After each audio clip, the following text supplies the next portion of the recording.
Hi అండి. నేను ఈరోజు పెసరట్టు ఉప్మా చేస్తున్నానమాట. దానికోసము స్టవ్ వెలిగించి ప్యాన్ పెట్టుకోవాలండి. ప్యాన్ పెట్టుకొని దానిలో 2 టేబుల్ స్పూన్ ఆఫ్ ఆయిల్ వేసుకొని శనగపప్పు వేసుకోవాలండి. శనగపప్పు, మినపప్పు, ఆవాలు, తర్వాత వచ్చేసి సన్నగా తరిగిన ఉల్లిపాయలు కూడా వేసుకోవాలండి. ఉల్లిపాయలు వేసిన తర్వాత సన్నగా తరిగిన పచ్చిమిర్చి వేసుకోవాలి. పచ్చిమిర్చి తర్వాత చిన్నగా కట్ చేసి పెట్టుకున్న అల్లం కూడా వేసుకోవాలండి. తర్వాత వచ్చేసి కరివేపాకు కూడా వేసుకోవాలి. కరివేపాకు వేసుకున్న తర్వాత అదంతా కలిపి మనము ఫ్రై చేసుకోవాలండి. ఫ్రై చేసుకున్న తర్వాత మనము ఏ 1 కప్ ఆఫ్ రవ్వ తీసుకున్నామండి.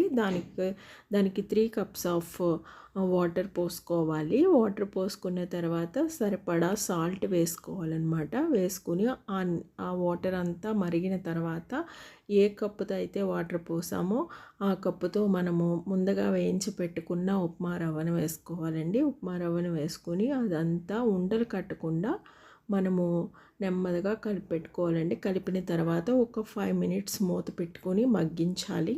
మగ్గించితే అంతేనండి, ఉప్మా రెడీ అయిపోతుంది.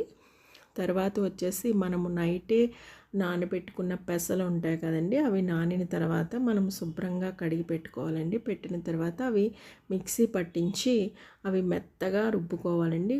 మనం దోసపిండి ఎలా అయితే రుబ్బుకుంటామో అలా రుబ్బుకొని పెట్టుకోవాలి. తర్వాత దోశ ప్యాన్ పెట్టుకోవాలండి. స్టవ్ వెలిగించి పెట్టుకొని దోశలాగే మనము సేమ్ ఈ పెసరపిండిని కూడా వేస్తాం అన్నమాట. వేసిన తర్వాత దానిలో ఆనియన్స్, పచ్చిమిర్చి, కొత్తిమీర, జీలకర్ర, అల్లము, క్యారెట్ ఇవన్నీ ముక్కలు కూడా మనము దాని మీద వేస్తాం అనమాట. పెసరట్టు మీద వేసిన తర్వాత కొంచెం ఆయిల్ వేసి అది ఒక పక్క అది దోరగా వేగిన తర్వాత మరలా ఇంకొక సైడ్కి తిప్పాలండి. తిప్పిన తర్వాత మరలా తీసుకొని ముందుగా పెట్టుకున్న మన ఉప్మా వేసి దాన్ని ఫోల్డ్ చేసి పైన నెయ్యి వేసుకుంటే రెడీ అయిపోయిందండి ఉప్మా పెసరట్టు.